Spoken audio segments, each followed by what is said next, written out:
अब हम बात करेंगे फाइलम मोलस्का के बारे में। मोलस्का एनिमल किंगडम का दूसरा सबसे बड़ा फाइलम है। सबसे बड़ा फाइलम आर्थ्रोपोडा था। आर्थ्रोपोडा के बाद दूसरा फाइलम मोलस्का आता है। मोलस्का नाम जो है, ये नाम मॉलिस शब्द से आया है और मॉलिस शब्द का मतलब होता है सॉफ्ट बॉडीड, यानी ऐसे एनिमल जिनकी बॉडी काफ़ी नरम हो, काफ़ी मुलायम हो, उन एनिमल्स को रखा जाता है मोलस्का में। स्वाभाविक रूप से अगर एनिमल की बॉडी काफ़ी सॉफ्ट है तो बाहर अब आपको एक प्रोटेक्टिव कवरिंग भी देनी पड़ेगी। तो यहाँ बाहर एक शेल भी पाया जाता है या कवच पाया जाता है। तो मोलस्का के कौन कौन से लक्षण हैं उनके बारे में जरा देखते हैं। सबसे पहले आप देखें, मोलस्का को हमने कहा कि ये दूसरा सबसे बड़ा संघ है। तो मोलस्का दूसरा सबसे बड़ा संघ है। यहां जो जंतु हैं इनको हमने कहा कि शरीर कैसा होता है, कोमल शरीर होता है। और फिर यहां पर कहा कि कोमल शरीर की सुरक्षा के लिए बाहर क्या होना चाहिए, तो कवच मौजूद होने चाहिए। फिर बात आती है इनके आवास के बारे में। तो यहां भी जंतु स्थलीय होंगे और जलीय भी होंगे, दोनों तरह के पाए जाएंगे। जल में ये स्वच्छ जल और लवणीय जल दोनों तरह के जल में पाए जाते हैं। तो यहां पर हम अगर देखें तो स्थलीय और जलीय दोनों तरह के जंतु होंगे। मोलस्का के जंतुओं का जो अध्ययन है, इसके अध्ययन को अपन बोलते हैं मेलेकोलॉजी, और इनका जो कवच है उसके अध्ययन को हम बोलते हैं कॉन्कोलॉजी कहा जाता है। अब यहां मोलस्का में शुरुआत करते हैं सबसे पहले इनके जनरल कैरेक्टर्स से। जनरल कैरेक्टर्स में आप देखें तो हम बात करेंगे सिमेट्री या सममिति के बारे में, क्योंकि यहां एक विशेष बात आती है। जनरली अगर आपसे कहा जाएगा कि मोलस्का में सिमेट्री कैसी होती है, तो आपका आंसर हमेशा होगा कि यहां बाइलेटरल सिमेट्री पाई जाती है या द्विपार्श्व सममिति मौजूद होती है। द्विपार्श्व सममिति का मतलब था जब जंतु के शरीर को आप मिड लेटरल प्लेन पर काटें और दो बराबर भागों में डिवाइड कर पाएं, तो ऐसी स्थिति को हमने बाइलेटरल सिमेट्री कहा था। यह चीज हमें इस डायग्राम से समझ में आती है। आप देखिए, एनिमल की बॉडी को हम बीच में से काट रहे हैं और बॉडी दो बराबर भागों में डिवाइड हो जाती है, पर सब में ऐसा नहीं होता है। जैसे अगर मैं बात करता हूं इस पाइला के बारे में, पाइला या जिसको हम एप्पल स्नेल या सेब घोंघा कहते हैं, इस डायग्राम को देख के बताओ, क्या तुम इस एनिमल को दो बराबर पार्ट में डिवाइड कर सकते हो? नहीं ना। इस एनिमल की बॉडी को दो बराबर पार्ट में डिवाइड नहीं किया जा सकता है। तो एक्चुअली ये होता है कि जब ये अपनी लार्वल स्टेज में होते हैं तब तो इनमें बाइलेटरल सिमेट्री पाई जाती है, पर बाद में डेवलपमेंट के दौरान इनमें एक प्रोसेस होती है जिसे टॉर्जन फॉर्मेशन या ट्विस्टिंग कहा जाता है। टॉर्जन फॉर्मेशन या ट्विस्टिंग में एनिमल की बॉडी ऐसे करके घूमती है, तो ट्विस्ट होने की वजह से यहां बॉडी में सिमेट्री खत्म हो जाती है। आप पाइला के डायग्राम को देखें तो यह आपको ऐसे घूमा हुआ दिख रहा है, या आपने अपने घरों में या आसपास शंख देखा होगा। शंख कैसा होता है, इस तरीके से घूमा होता है ना। तो इसी तरीके से ट्विस्टिंग की वजह से इनमें एडल्ट में सममिति नहीं रह जाती है। तो आप देखें जनरली सिमेट्री कैसी है, बाइलेटरल, पर कुछ जैसे कि घोंघा में अगर बात करें तो ये द्वितीयक रूप से असममित हैं। इसका मतलब हुआ प्राथमिकता पर अगर हम बात करते या हम शुरू में देखते तो इनके लार्वा में तो सिमेट्री कैसी पाई जा रही थी, बाइलेटरल, पर लाइफ में बाद में हुआ कि इनके अंदर सिमेट्री नहीं रही, तो इसीलिए हमने कहा कि द्वितीयक रूप से असममित हैं। क्यों हैं? क्योंकि विकास के दौरान इनमें ऐंठन या ट्विस्टिंग पाई जाती है, जिसकी वजह से सिमेट्री नहीं रह जाती। अब यहां सिमेट्री के बाद अब जरा इनमें जर्म लेयर है, फिर सीलोम है, उन कैरेक्टर्स को भी देख लेते हैं। जर्म लेयर मुझे अब समझाने की जरूरत नहीं है कि सारे जंतु अब त्रिकोरकी ही हैं। देह गुहा भी मुझे समझाने की जरूरत नहीं है कि सत्य देह गुहा ही पाई जाएगी। एनिलिडा, आर्थ्रोपोडा और मोलस्का में यहां पर शाइजोसीलोम पाई जा रही थी। तो आप देखिए त्रिकोरकी होंगे, प्रगुही हैं, यानी कि इनमें सत्य देह गुहा पाई जाती है। और ये जो सत्य देह गुहा है ये कौन सी होगी? तो शाइजोसीलोम होगी।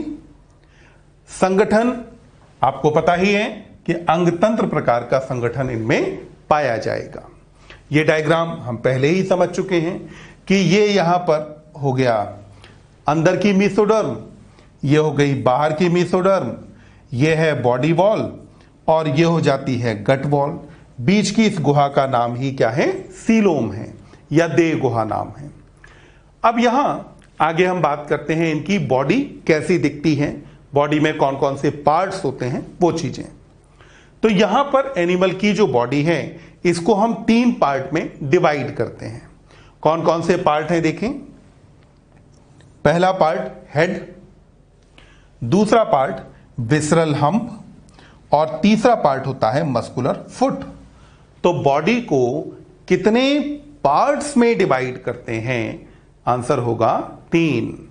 पहला हेड, दूसरा विसरल हम्प और तीसरा मस्कुलर फुट।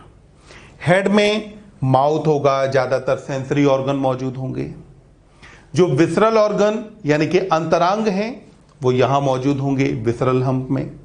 और लोकोमोशन में काम आएगा मस्कुलर फुट या पेशीय पाद काम आएगा।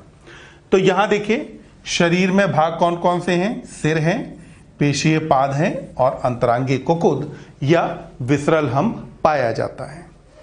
ये जो विसरल हम्प है क्योंकि बेटा काफी सॉफ्ट है तो इसको प्रोटेक्ट करने के लिए ऊपर क्या मौजूद होना चाहिए? एक शेल यहां पर होनी चाहिए या एक कवच होना चाहिए। तो यहां पर क्या होता है कि शरीर ढका किससे होगा? शेल या कवच से ढका होगा। और अब देखें एक और बात, जब आप बात करते हैं सेगमेंटेशन की तो सेगमेंटेशन में हम देख चुके हैं कि एनिलिडा, आर्थ्रोपोडा और कॉर्डेटा के मेंबर्स में ट्रू सेगमेंटेशन पाया जाता है। मोलस्का तो इस लिस्ट में नहीं आया। तो यानी जंतुओं का शरीर कैसे होगा? तो यह शरीर अनसेगमेंटेड होगा, अखंडित शरीर पाया जाता है। पर आपने इवोल्यूशन में कनेक्टिंग लिंक में एनिलिडा और मोलस्का के बीच एक कनेक्टिंग लिंक पढ़ा है जिसका नाम है नियोपिलाइना। ये जो नियोपिलाइना है इसकी बॉडी में सेगमेंटेशन होता है। तो एकमात्र मोलस्क जिसके शरीर में सेगमेंटेशन पाया जाता है वो कौन है? नियोपिलाइना। अब यहां बॉडी डिविजन्स में एक और बात पे ध्यान दें, हमेशा जरूरी नहीं है कि मस्कुलर फुट ऐसे नीचे ही मौजूद होगा। यह मस्कुलर फुट कुछ स्पर्शकों या टेंटिकल्स के रूप में हो सकता है। आपने सीपिया को देखा है, लोलिगो देखा है, अरे कम से कम ऑक्टोपस तो देखा है ना, बेताल मछली। ऑक्टोपस में जो उसके ऐसे करके 8 हाथ होते हैं तो वो एक्चुअली क्या है? मस्कुलर फुट ही तो है जो मॉडिफाई हो गया है टेंटिकल्स में। अब यहां और कुछ चीजें आप देखें। अगला आता है, जैसा अभी हमने बात की थी कि ये जो पूरा विसरल हम्प है, विसरल हम्प के ऊपर शेल पाई जाएगी। शेल बनाता कौन है? तो वो जरा देखें। मान लो बेटा ये विसरल हम्प है, पूरा इसके नीचे का विसरल हम्प है। तो विसरल हम्प के ऊपर एक soft and spongy fold of skin पाया जाता है। ये पूरा नीचे क्या हो गया? Visceral hump. इसके ऊपर एक सॉफ्ट यानी कि बहुत मुलायम स्पंजी फोल्ड ऑफ स्किन पाया जाता है जिसको नाम देते हैं मेंटल या पैलियम कहा जाता है। तो आप देखें यहां जो विसरल हम्प के ऊपर क्या पाया जाता है? प्रवार यानी कि मेंटल, या एक और नाम क्या देते हैं? पैलियम नाम दिया जाता है। तो ये प्रवार या मेंटल या पैलियम ये कहां पर मौजूद होता है? तो ये मौजूद होगा विसरल हम्प के ऊपर। और ये मेंटल ही सेक्रीट करता है शेल। बॉडी के बाहर जो शेल पाई जा रही है उस शेल को स्रावित करना ये काम होता है मेंटल का। तो मेंटल यहां पर क्या बनाएगा, तो ये बनाता है शेल। अब शेल बनी किस किस से होती है वो ध्यान दें। एक तो ये बनी है कैल्शियम कार्बोनेट से, यानी कि शेल का अकार्बनिक घटक क्या हो गया, कैल्शियम कार्बोनेट। यहां पर कार्बनिक घटक में देखें तो कॉन्क्यूलिन प्रोटीन पाई जाती है। शेल में पाई जाने वाली प्रोटीन का नाम क्या है, कॉन्क्यूलिन। अब एक बात, एनसीईआरटी ने चैप्टर के लास्ट में जो समरी लिखी है वहां पर एक बात लिखी है। वहां एनसीईआरटी लिखती है कि काइटिन मोलस्का के एक्सोस्केलेटन में मौजूद होता है, बाहर की कवरिंग में शेल में मौजूद होता है, लिखा है एनसीईआरटी ने। तो क्या यह बात सही है, क्योंकि हमने तो काइटिन जनरली आर्थ्रोपोडा में ही पढ़ा है, यह बात सही है। यहां पर हालांकि मुख्य घटक अगर आप देखेंगे तो मुख्य घटक कैल्शियम कार्बोनेट और कॉन्क्यूलिन प्रोटीन ही है, पर साथ साथ यहां पर काइटिन भी उपस्थित होता है, काइटिन भी पाया जाता है इनकी शेल में। हालांकि काइटिन की मात्रा कम है पर काइटिन मौजूद होता है, तो यहां पर काइटिन भी पाया जाएगा। तो अब अगर कोई स्टेटमेंट ये कहता है कि इनके शेल में काइटिन मौजूद होता है तो वो स्टेटमेंट आपके लिए सही है, एनसीईआरटी की लाइन है। तो यहां पर अपन याद रखेंगे शेल में क्या क्या मौजूद है, कैल्शियम कार्बोनेट और कॉन्क्यूलिन प्रोटीन और काइटिन पाया जाता है। ये तीन चीजें शेल में मौजूद हैं। अब यहां पर शेल के बाद आगे देखते हैं एक और बात को। तो अगली बात आती है कि यहां पर आपको ये मेंटल कैविटी दिख रही है, ठीक, यह प्रवार गुहा आपको दिखाई देती है।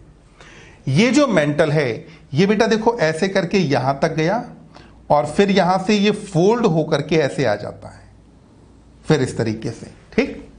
जब ये ऐसे फोल्ड होके आएगा तो अब यहां एक कैविटी बनी ना, पीछे की तरफ हेड इधर है तो आगे का सिरा तो ये माना जाएगा, पीछे की तरफ यहां एक कैविटी है जिस कैविटी को हम क्या बोलते हैं, मेंटल कैविटी या हिंदी में प्रवार गुहा कहते हैं। ये जो मेंटल कैविटी है इसमें बेटा आपको दिखाई देंगे यहां पे गिल्स।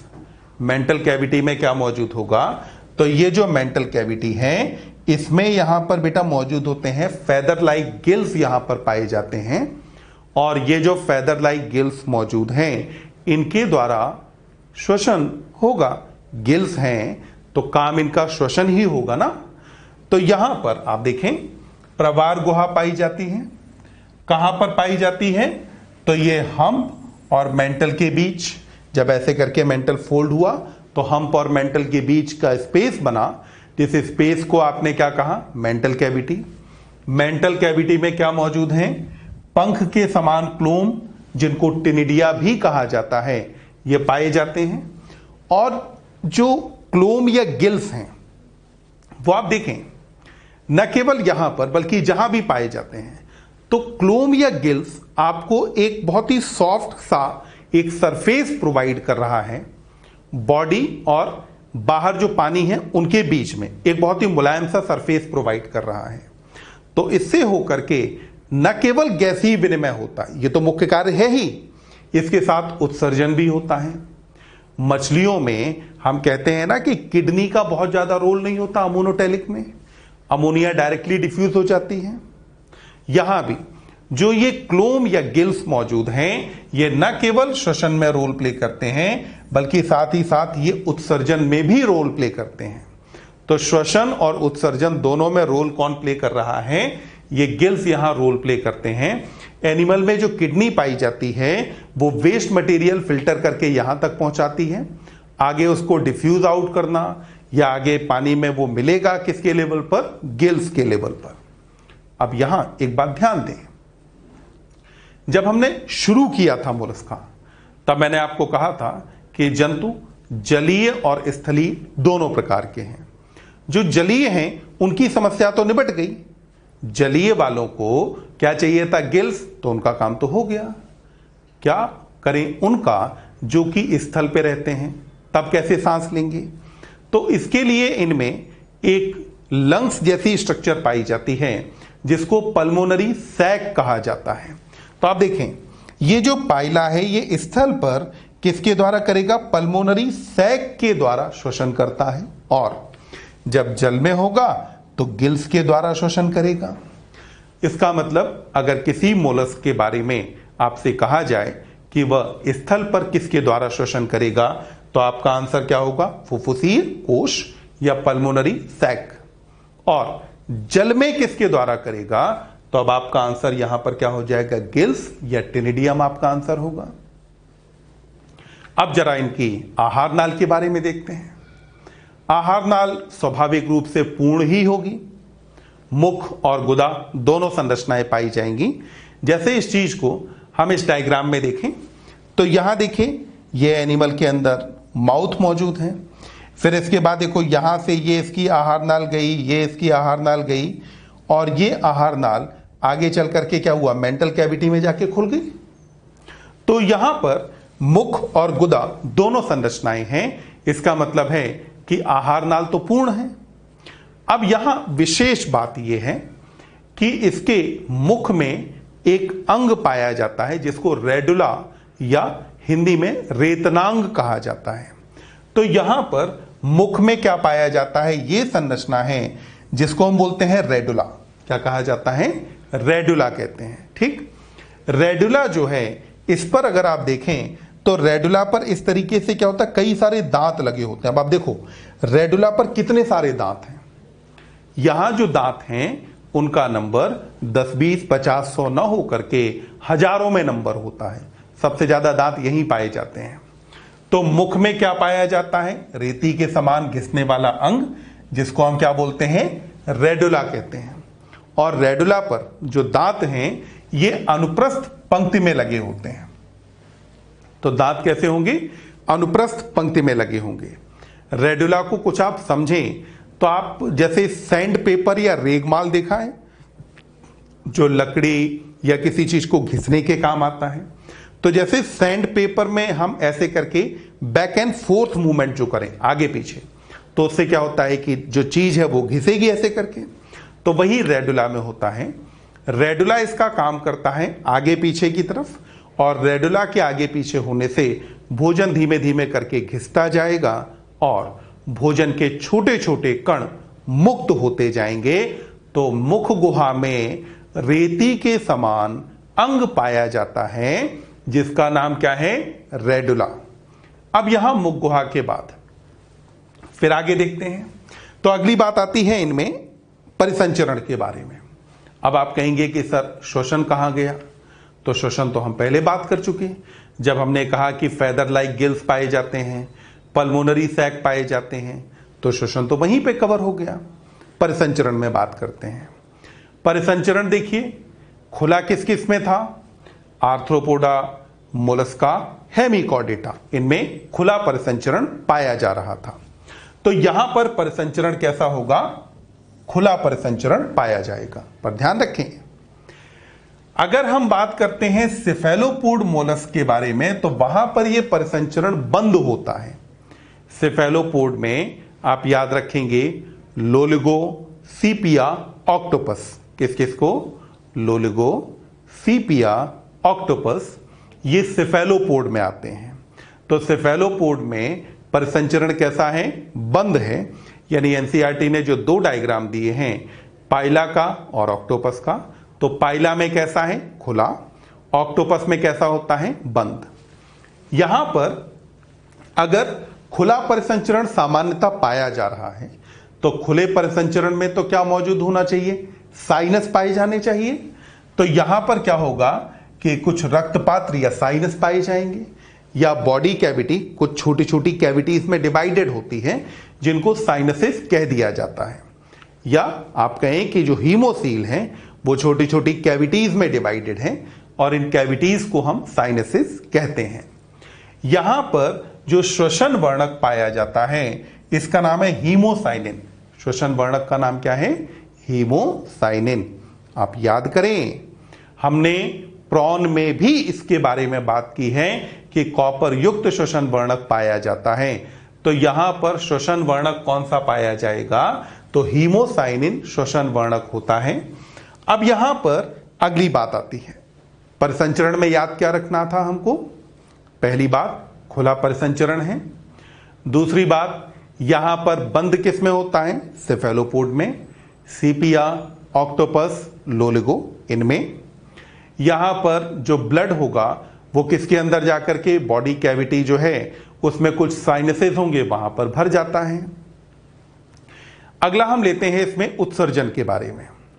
उत्सर्जन यहां पर किडनी के द्वारा होता है, पर इनमें किडनी को ऑर्गन ऑफ बुजेनस और कैबर्स ऑर्गन कहा जाता है।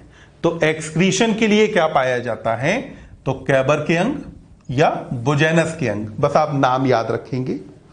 ये जो कैबर्स ऑर्गन या ऑर्गन ऑफ बुजेनस हैं, ये खुलेंगे कहां, तो मेंटल कैविटी में या मेंटल गुहा में खुलते हैं। मेंटल गुहा कहां थी, पीछे की तरफ। जब जो है मेंटल ने फोल्ड किया था, तो फोल्ड करने पर विसरल हम्प और मेंटल के बीच एक कैविटी बनी थी जिसको हमने नाम दिया था मेंटल कैविटी। फिर यहां देखिए उत्सर्जी पदार्थ क्या होगा, तो ये अमोनिया या फिर यूरिक अम्ल। यूरिक अम्ल किस में पाया जाएगा, लैंड स्नेल्स में यूरिक अम्ल पाया जाता है। अदरवाइज यहां पर उत्सर्जी उत्पाद क्या होगा, then it will be ammonia. उत्सर्जी उत्पाद क्या होता है, अमोनिया। लैंड स्नेल में क्या होता है, तो वहां पर यूरिक अम्ल पाया जाता है। उत्सर्जन के बाद फिर यहां पर अगला हम लेते हैं नर्वस सिस्टम के बारे में। तो नर्वस सिस्टम में अगर आप देखें तो आप इतना याद रखें कि यहां पर 3 जोड़ी गैंग्लिया पाए जाते हैं। नर्वस सिस्टम में क्या होता है, 3 जोड़ी गैंग्लिया यहां पर पाए जाते हैं नर्वस सिस्टम में। अब यहां पर नर्वस सिस्टम के बाद सेंसरी ऑर्गन वाला पार्ट थोड़ा ज्यादा ध्यान देंगे। सेंसरी ऑर्गन में आप देखें नेत्र यानी कि आईज। अब यहां जरा ध्यान दें, ये बेटा एनिमल का हेड है, ठीक। हेड के ऊपर ये एक संरचना मौजूद है, इस संरचना को हम बोलते हैं ओमेटोफोर, ठीक। और ये जो ओमेटोफोर है, इस ओमेटोफोर के ऊपर यहां पर पाई जाती हैं आईज। ये क्या मौजूद है, आईज या नेत्र पाए जाते हैं। तो नेत्र किसके ऊपर स्थित हैं, ओमेटोफोर के ऊपर स्थित होते हैं। फिर यहां दूसरा देखिए स्टेटोसिस्ट। आर्थ्रोपोडा में हमने बात की थी, स्टेटोसिस्ट का काम क्या होगा, बैलेंसिंग, बॉडी का बैलेंस बना करके रखना। तो ये क्या करते हैं, संतुलन बनाए रखते हैं। इनमें एक ऑर्गन और होता है जिसको हम बोलते हैं ऑस्फेरेडियम। एक और ऑर्गन को क्या कहा जाता है, ऑस्फेरेडियम नाम देते हैं। स्टेटोसिस्ट तो हमने बात करी ली। ऑस्फेरेडियम जो है ये एक तरीके का रसायन संवेदी होता है। रसायन संवेदी होने की वजह से एनिमल के आसपास जो वाटर मौजूद है उस वाटर की क्वालिटी के बारे में एनिमल को बताता है कि पानी कैसा है, स्वच्छ जल है, लवणीय जल है, इसमें पॉल्यूटेंट की मात्रा कितनी है। तो वो सारी चीजें कौन बताता है, तो ऑस्फेरेडियम यहां बताता है। तो ये क्या है, रसायन ग्राही होता है। तो ये रसायन ग्राही है। कुल मिलाकर के संवेदी अंग में पहला कौन हो गया, आईज। नेत्र किसके ऊपर स्थित हैं, ओमेटोफोर पर। दूसरा स्टेटोसिस्ट, पैर के पास पाया जाता है, मस्कुलर फुट के पास, बॉडी बैलेंस के लिए रेस्पॉन्सिबल। तीसरा यहां पर कौन सा हो गया, तो ऑस्फेरेडियम। काम क्या होगा, वाटर की केमिकल और फिजिकल नेचर को चेक करना। अब इसके बाद बात आती है इनमें रिप्रोडक्शन के बारे में। रिप्रोडक्शन में आप देखें सेक्सेस जनरली हम बात करें तो ये सेपरेट होते हैं। सेक्सेस जनरली कैसे होते हैं, सेपरेट होते हैं। अब यहां पर जनरली आप देखें तो ये अंड प्रजक होते हैं यानी कि ओविपेरस होते हैं। फर्टिलाइजेशन यहां पर या तो बाय होगा या फिर आंतरिक भी हो सकता है, दोनों तरह का फर्टिलाइजेशन पाया जाता है। कहानी फिर वही आ जाती है, क्योंकि सारे जंतु जलीय नहीं है तो सब में बाह्य नहीं हो सकता, सारे स्थलीय नहीं है तो सब में आंतरिक नहीं हो सकता, दोनों तरह के आवासों में पाए जाते हैं। इसलिए यहां पर आंतरिक और बाह्य दोनों तरह का निषेचन पाया जाता है। परिवर्धन अधिकांश मामलों में अप्रत्यक्ष होता है यानी कि इनडायरेक्ट होता है। जब इनडायरेक्ट डेवलपमेंट होगा तो लार्वा भी बनेगा। यहां जो लार्वा है वो आप देखिए, पहला लार्वा हो जाता है ट्रोकोफोर। एक लार्वा कौन सा हो गया? ट्रोकोफोर। नाम पे ध्यान दें, नेरीज के लार्वा को भी आपने ट्रोकोफोर ही कहा है। यहां पर ग्लोचिडियम लार्वा होता है यूनियो का और वेलिजर लार्वा होता है पाइला का। तो यूनियो के लार्वा का नाम ग्लोचिडियम, वेलिजर लार्वा किसका है? पाइला का। एक और लार्वा कौन सा याद रख लेंगे अपन? ट्रोकोफोर लार्वा याद रखेंगे, क्योंकि जीवन में इनमें लार्वा पाए जाते हैं, इसीलिए हम कहेंगे कि यहां पर डेवलपमेंट कैसा होता है, तो ये इनडायरेक्ट डेवलपमेंट है। अब जरा सारे कैरेक्टर्स के बाद हम मोलस्का के एग्जाम्पल्स को भी देख लेते हैं। एग्जाम्पल्स में आप देखें, सबसे पहला ये मैंने लिया, नाम क्या है इसका? पाइला। क्या बोलते हैं? एप्पल स्नेल या सेब घोंगा कहा जाता है, तो एप्पल स्नेल, जिसका नाम क्या है? पाइला। दूसरा ये मैंने लिया, यह है बेटा पर्ल ओएस्टर। देखो इसके अंदर ये मोती दिख रहा है, तो इससे क्या करते हैं हम? पर्ल फॉर्मेशन करते हैं। नाम क्या है इसका? पिंकटाडा। तो पिंकटाडा क्या है? पर्ल ओएस्टर है। फिर इसके बाद अगला लेते हैं, ये है सीपिया या कटल फिश। अगला डायग्राम किसका है? सीपिया, या इसे क्या कहा जाता है? कटल फिश नाम दिया जाता है। सीपिया के बाद फिर अगला देखिए, स्क्विड। आप ध्यान दें, हमने बाइलेटरल सिमेट्री जब पढ़ी थी इसी फाइलम में, तो हमने स्क्विड का डायग्राम ही लिया था। स्क्विड का नाम होता है लोलिगो, तो इसे क्या कहा जाता है? लोलिगो। यहां ये डायग्राम किसका है? ऑक्टोपस का। ऑक्टोपस को अपन क्या बोलते हैं? डेविल फिश कहा जाता है या बेताल मछली कहते हैं। और आ जाता है इसमें एप्लाइसिया, जिसका नाम होता है सी हेयर। जिसका नाम क्या है? सी हेयर, यानी कि समुद्री खरगोश कहा जाता है। ध्यान दें, एनेलिडा में तुमने पढ़ा है एफ्रोडाइट। एफ्रोडाइट का नाम क्या है? समुद्री चूहा। यहां कौन सा पढ़ा है? एप्लाइसिया। और जो एप्लाइसिया है इसका नाम क्या है? समुद्री खरगोश या सी हेयर इसका नाम है। आगे देखिए, अगला आ जाता है डेंटेलियम। डेंटेलियम को हम बोलते हैं टस्क शेल। आप अगर देखें तो इसकी संरचना काफी कुछ आपको हाथी दांत जैसी ही दिखती है, इसीलिए इसे टस्क शेल कहा जाता है। फिर अगला आ जाता है काइटन। काइटन का नाम है कीटोप्ल्यूरा, और ये काइटन आपको कुछ ऐसा दिखता है। काइटन के बाद एक और एग्जांपल ले लेते हैं, नियोपिलाइना। नियोपिलाइना के बारे में हम ऑलरेडी बात कर चुके हैं कि यह एनेलिडा और मोलस्का के बीच योजक कड़ी है, कनेक्टिंग लिंक है। क्यों योजक कड़ी है? मोलस्का का लक्षण यह है कि इसकी बॉडी पर शेल पाया जाता है। एनेलिडा का लक्षण यह है कि यह सेगमेंटेड होता है।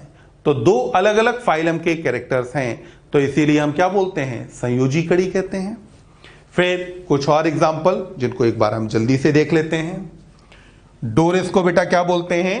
सी लेमन या समुद्री नींबू। फिर टर्बिनेला को क्या कहा जाता है? शंख। प्लेनोर्बिस और लिम्निया कौन है? स्थलीय घोंगे हैं। यूनियो को क्या कहा जाता है? स्वच्छ जली सीप कहा जाएगा। और टेरिडो को हम क्या बोलते हैं? शिप वर्म कहा जाता है। तो ये हमारे पास अलग अलग एनिमल्स और उनके कॉमन नाम हुए। यहां तक हमने बात की फाइलम मोलस्का के बारे में। मोलस्का के बारे में हमने कहा बॉडी शेल से कवर्ड होगी, हमने कहा बॉडी अनसेगमेंटेड होगी, हमने कहा कि बॉडी हेड, विसरल हम्प और मस्कुलर फुट में डिवाइडेड होगी। इस तरह से कई सारे कैरेक्टर्स के बारे में हमने बात की। यहां पर बच्चों अब हम पढ़ेंगे फाइलम एकाइनोडर्मेटा के बारे में। एकाइनो और डर्मेटा दो शब्द हैं यहां। पहले अगर हम एकाइनो शब्द पर ध्यान दें तो एकाइनो शब्द का अर्थ होता है कुछ कांटे या स्पिक्यूल जैसी चीजें। दूसरी तरफ डर्मा, डर्मा शब्द का अर्थ होता है त्वचा, जब अगर त्वचा में कुछ कांटे जैसी संरचनाएं पाई जा रही हों तो ऐसे जंतुओं को हम फाइलम एकाइनोडर्मेटा के अंदर रखते हैं। इसीलिए हमने कहा है कि ये शूल युक्त त्वचा वाले प्राणी हैं। तो इनकी त्वचा में शूल या कंटिकाएं पाई जाती हैं, इसीलिए फाइलम को नाम देते हैं एकाइनोडर्मेटा।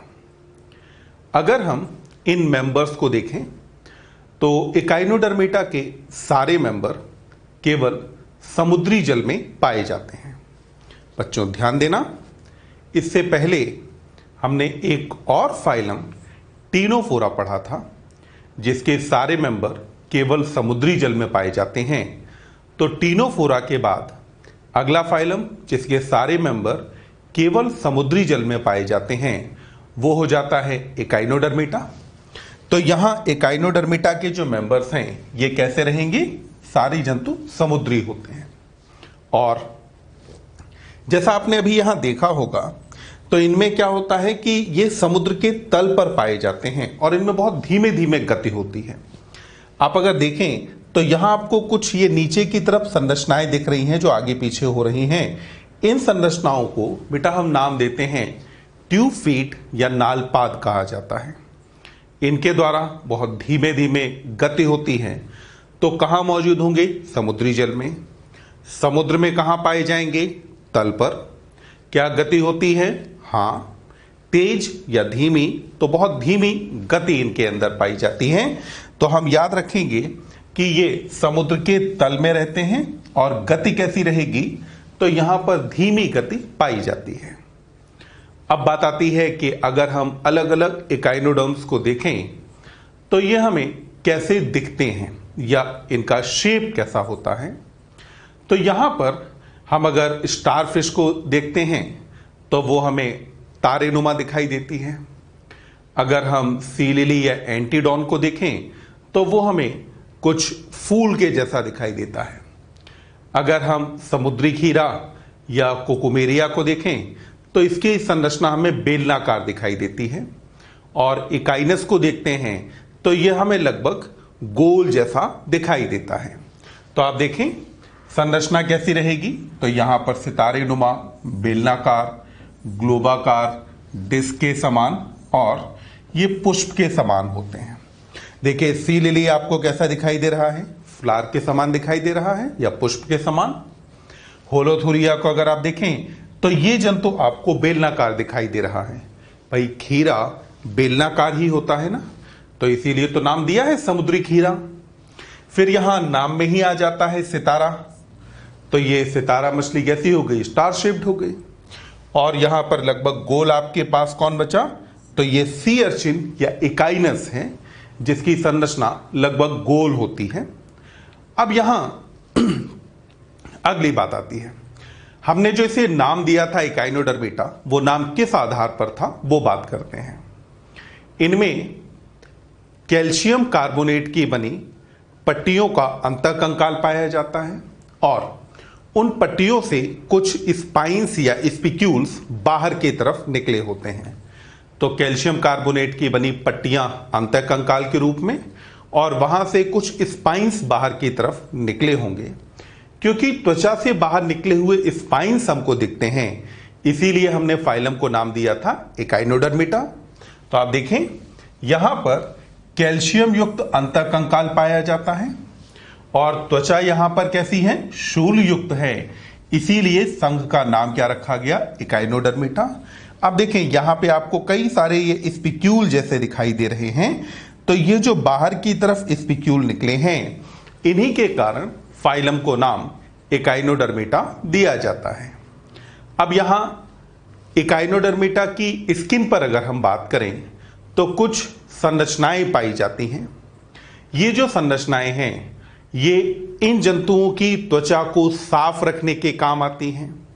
अब साफ रखना, चाहे बाहर की गंदगी हो, चाहे कोई परजीवी हो, उन सब से त्वचा को साफ रखना है। अगर आपको किसी छोटे आइटम को या कोई छोटी चीज हो उसको अगर आप चुन चुन के उठाना चाहें तो आप क्या यूज करेंगे? चिमटी यूज करेंगे ना, चिमटी यूज करेंगे। तो वही चिमटी जैसी संरचना पाई जाती है। ये आप देखिए, ये एक चिमटी जैसी संरचना है। एक भाग ये है और दूसरा भाग ये है। यहां पे अंदर की तरफ आपको दांत जैसे भी दिख रहे होंगे, जो कि अगर मैं कहूं तो इनका प्रभाव बढ़ाने के लिए सहायक होते हैं। अब यहां इन संरचनाओं को कहा क्या जाता है, तो इनको हम नाम देते हैं पेडिसेलरी नाम दिया जाता है। क्या नाम देते हैं इन संरचनाओं को? पेडिसेलरी। तो त्वचा में क्या पाए जाते हैं? पेडिसेलरी पाए जाते हैं, जिनका काम क्या होता है, तो ये त्वचा को साफ रखने में सहायक होते हैं।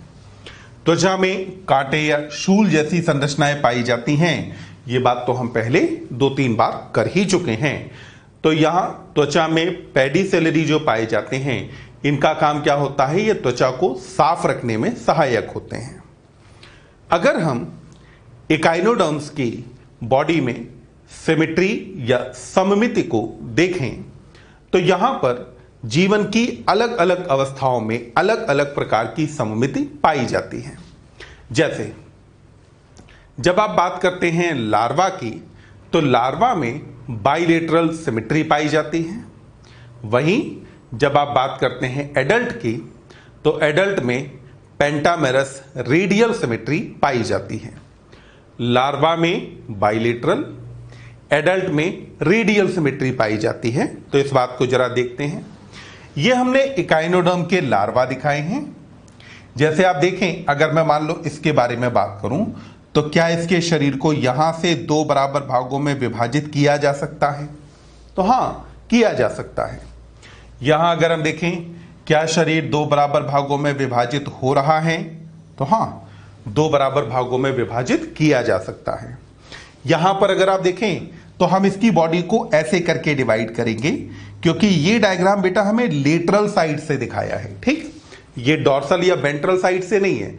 अगर मान लो तुम मुझे इसी तरफ से केवल देखो, तो क्या तुम ये बता सकते हो कि मेरे अंदर बाइलेटरल सिमेट्री है? नहीं।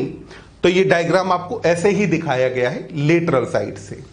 अगर आप डॉर्सल या वेंट्रल साइड से देखेंगे, तभी तो पता चलेगा कि बाइलेटरल सिमेट्री है। तो यहां पर लार्वा में कौन सी सममिति पाई जाती है? तो ये द्विपार्श्व सममिति या बाइलेटरल सिमेट्री है। जबकि वहीं आप जब एडल्ट में बात करते हैं, तो एडल्ट में पेंटामेरस रेडियल सिमेट्री पाई जाती है। आप देखें, एडल्ट की बॉडी को अगर आप चाहें तो 5 बराबर हिस्सों में विभाजित कर सकते हैं।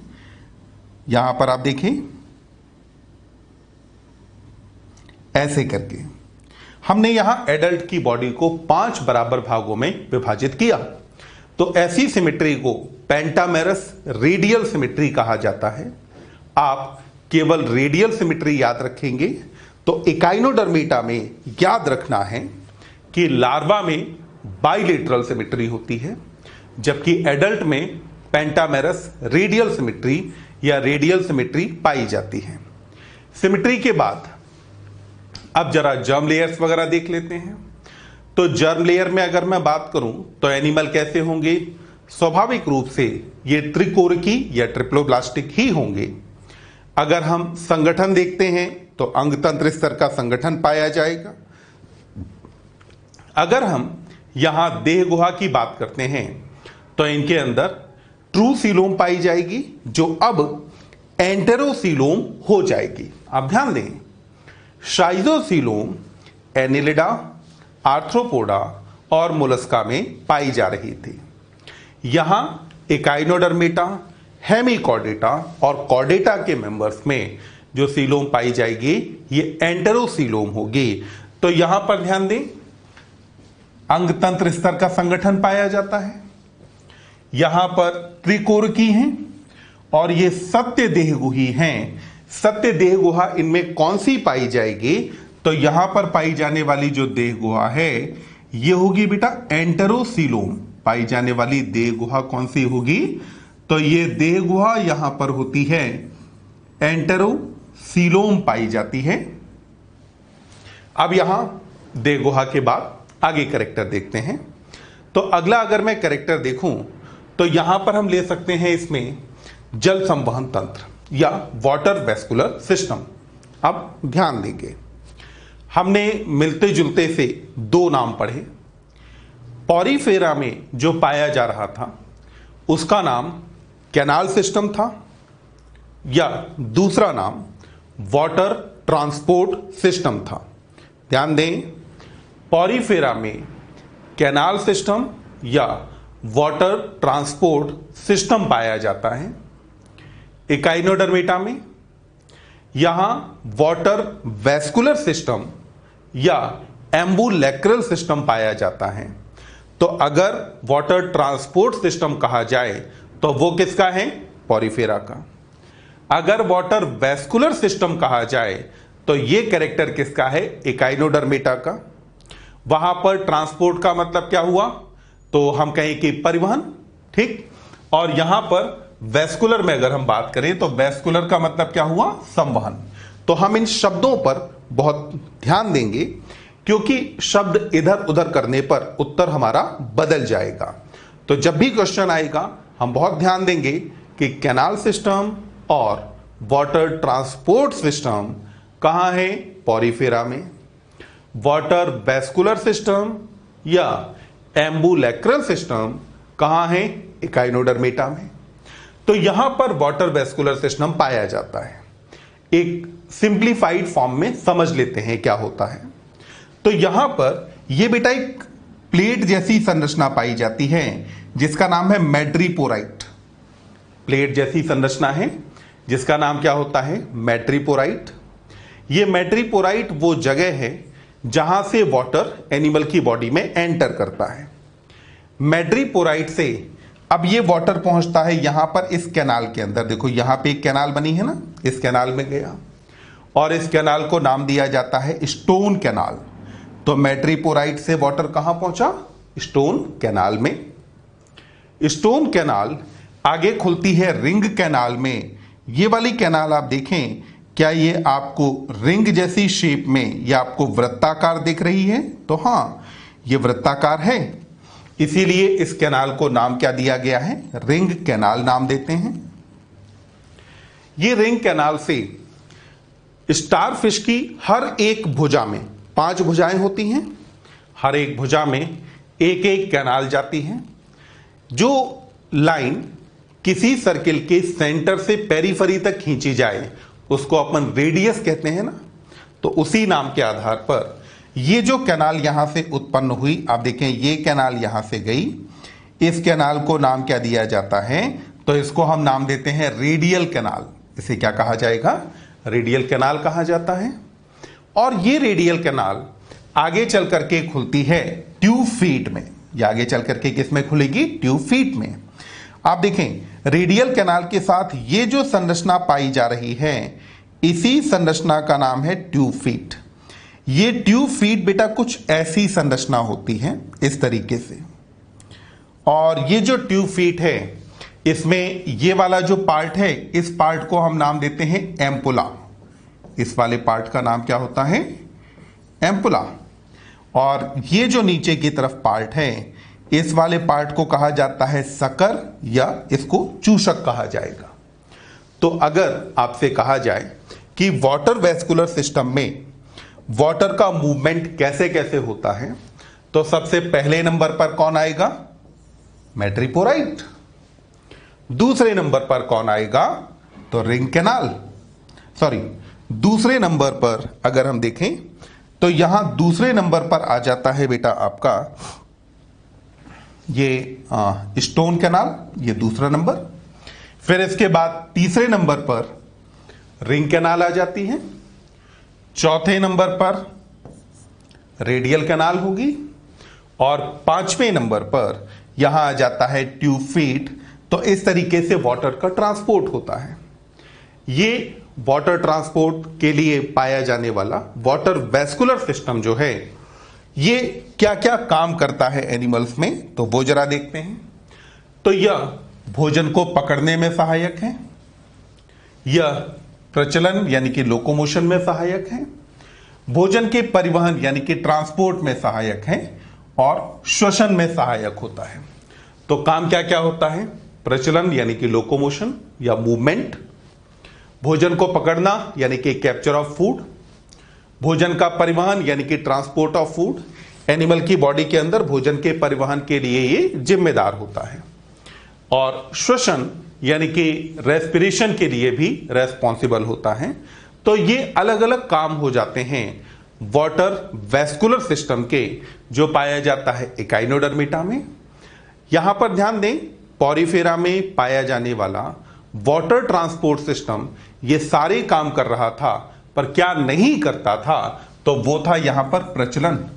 पॉरीफेरा में तो लोकोमोशन होता ही नहीं था, तो वहां पर प्रचलन काम नहीं था कैनाल सिस्टम का। जो काम किसका है? वाटर वेस्कुलर सिस्टम का इकाइनोडर्मिटा में। तो दोनों के फंक्शन में इस अंतर को हम याद रखेंगे। एक और जो अंतर याद रख सकते हैं वो है कि ये वाटर वेस्कुलर सिस्टम गैमीट्स के ट्रांसपोर्ट में रोल प्ले नहीं करता है, जबकि पॉरीफेरा का कैनाल सिस्टम गैमीट्स के ट्रांसपोर्ट में रोल प्ले करता है। तो वाटर वेस्कुलर सिस्टम अच्छे से याद रखें। वाटर वेस्कुलर सिस्टम के बाद अब हम फिजियोलॉजी के चैप्टर्स के हिसाब से आ जाते हैं। यहां पर हम शुरुआत करेंगे डाइजेशन से। तो आहार नाल काफी पहले से ही पूर्ण हो गई है। एस्के हेलमिंथेस से आगे सारे फाइलम्स में पूर्ण आहार नाल पाई जा रही है, तो यहां भी पूर्ण रहेगी। बस एक बात याद रखना, इनमें क्या हो रहा है कि मान लो अगर ये स्टार फिश है और ये स्टार फिश अगर मान लो बेटा ऐसे करके कुछ चलती है, तो जमीन कहां रहेगी? नीचे की तरफ। और खाना कहां मौजूद होगा? जमीन पे। तो मुख कहां होना चाहिए? नीचे की तरफ। और क्योंकि आहार नाल पूर्ण है तो इसलिए गुदा कहां पाई जानी चाहिए? ऊपर की तरफ होगी। तो इनके अंदर आहार नाल कैसी होगी? पूर्ण। मुख कहां पाया जाएगा? नीचे या अधर तल पर। जबकि गुदा कहां पर पाई जाएगी? तो एनस यहां पर मौजूद होता है पृष्ठ तल या ऊपर की तरफ। अब देखें यहां पर स्टारफिश में एनस दिखाया है और ये एनस यहां पर है, ऊपर की तरफ पाया जा रहा है। तो एनस किधर होगा? ऊपर, माउथ नीचे। लॉजिक वही कि फूड एनिमल को जमीन पे मिलेगा, समुद्र के तल पर मिलेगा, तो मुंह भी नीचे की तरफ ही होना चाहिए। ध्यान रखें, एनिमल्स में जो लोकोमोशन हुआ उसका इवोल्यूशनरी सिग्निफिकेंस अगर आप देखते हैं तो एक बड़ा महत्वपूर्ण कारण था कि एनिमल्स को फूड पकड़ना था, खाना खाना था। एनिमल्स खुद खाना बना तो सकते नहीं है, तो बाहर से खाना है। जब अगर हमने चलना ही खाने के लिए शुरू किया तो खाने के लिए जो मुंह है वो आगे की तरफ होना चाहिए। सारे एनिमल्स में आप देखें जब लोकोमोशन होता है तो लोकोमोशन में सारे एनिमल्स का माउथ हमेशा आगे की तरफ होता है, जिससे कि फूड कैप्चर करना आसान हो जाए। वही चीज यहां लागू होती है, क्योंकि फूड जमीन पर मौजूद है तो माउथ नीचे की तरफ होना चाहिए और वहीं एनस कहां पर होना चाहिए? ऊपर की तरफ। अब यहां आगे फिजियोलॉजी में श्वसन, परिसंचरण, उत्सर्जन ये चीजें देख लेते हैं।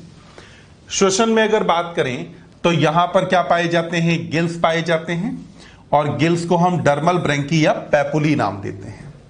श्वसन के लिए गिल्स पाए जाते हैं जिन्हें डर्मल ब्रैंकी या पैपुली कहा जाता है।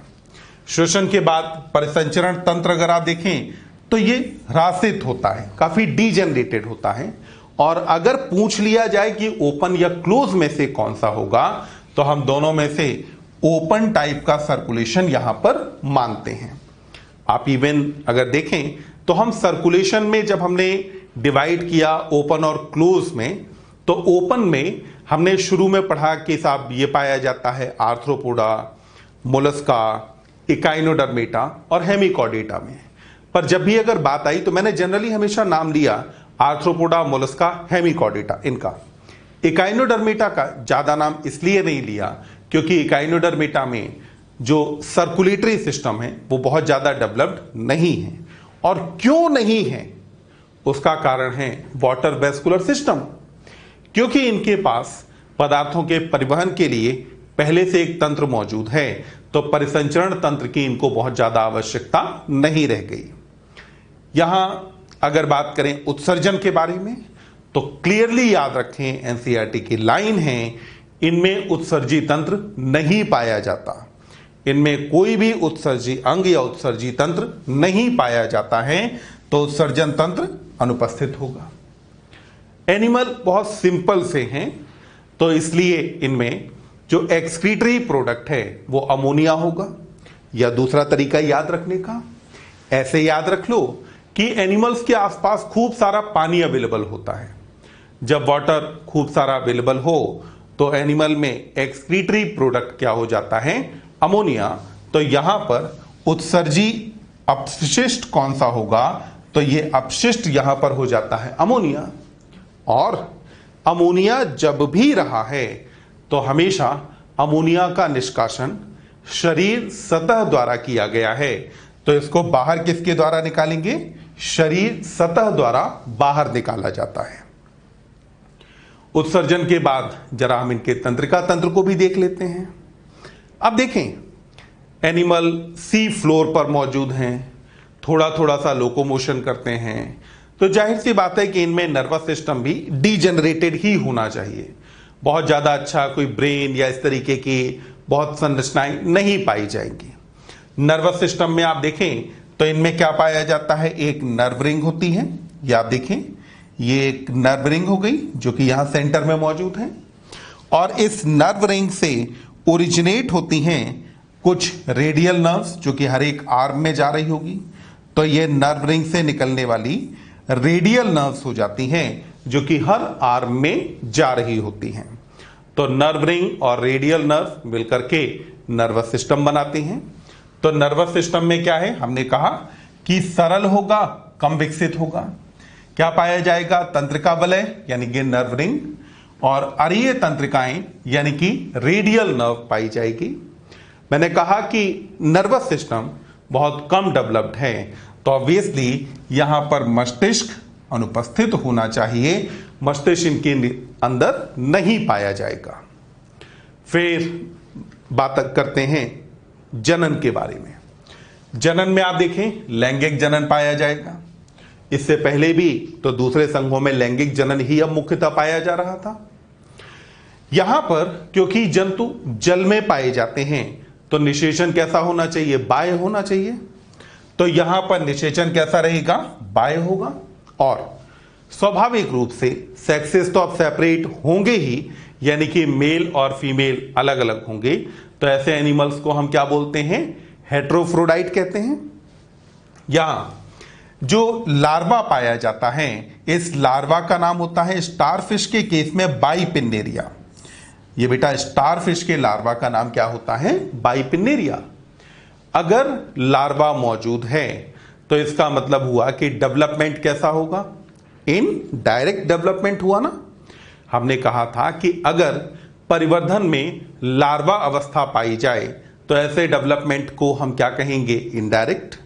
और अगर लार्वा अवस्था नहीं हो तो ऐसे डेवलपमेंट को हम बोलेंगे डायरेक्ट। तो लार्वा पाया जा रहा है, ऐसे डेवलपमेंट को हम क्या बोलते हैं, इनडायरेक्ट डेवलपमेंट कहते हैं। यहां पर अब एक और चीज, ये वाला पॉइंट लेते हैं। आप देखें, अगर मैं देखूं तो संरचना के हिसाब से, कार्य के हिसाब से आर्थ्रोपोड कहीं ज्यादा डेवलप्ड थे इकाइनोडर्म से। मोलस्का की बॉडी भी कहीं ज्यादा कॉम्प्लेक्स थी इनसे। तो अब क्वेश्चन ये आता है कि आखिर वो जो एनिमल्स हैं उन फाइलम से ऊपर इकाइनोडर्मेटा को क्यों रखा गया, कॉर्डेटा के इतने पास क्यों रखा गया।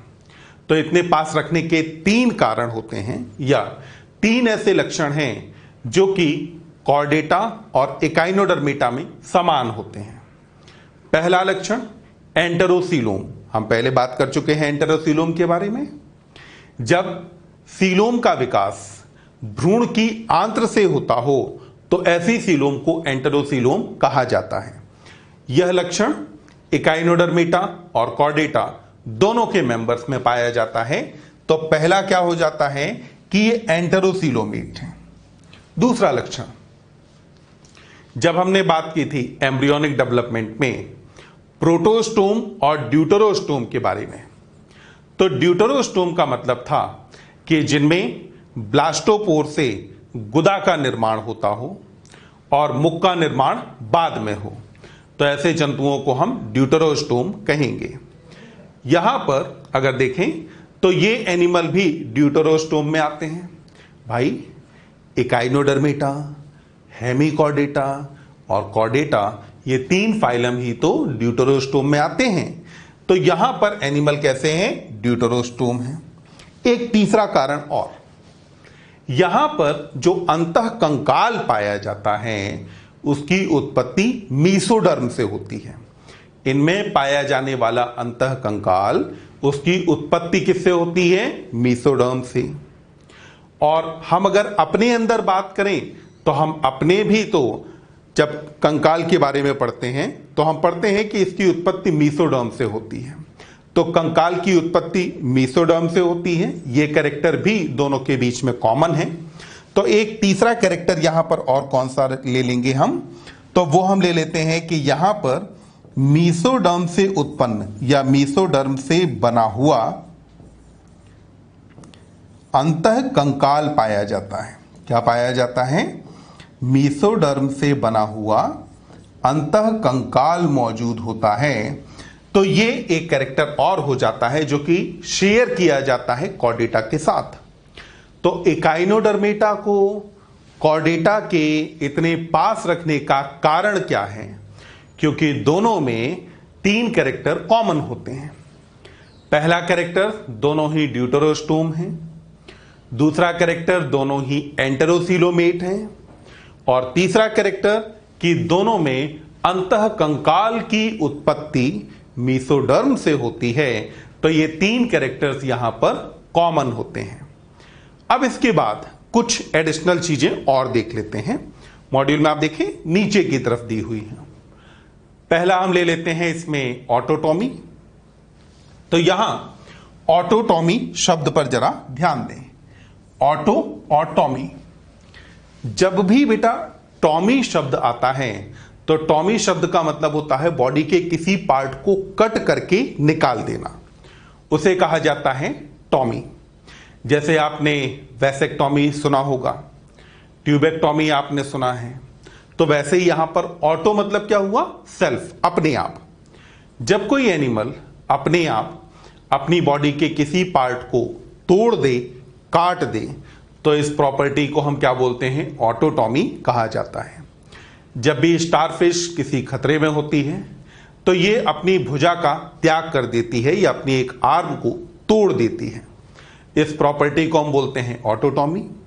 जो आर्म यहां पर तोड़ी गई है उस आर्म का फिर वापस से डेवलपमेंट होने लगता है। आप यहां देखें तो इस आर्म का क्या होता है? फिर वापस से डेवलपमेंट शुरू हो जाता है। इसी प्रॉपर्टी को हम नाम क्या देते हैं? ऑटोटॉमी कहा जाता है। तो यहां पर क्या हो रहा है कि वापस से अगर भुजाएं बन रही हैं तो इसका मतलब है कि पुनरुद्भवन या रीजनरेशन की क्षमता पाई जाती है।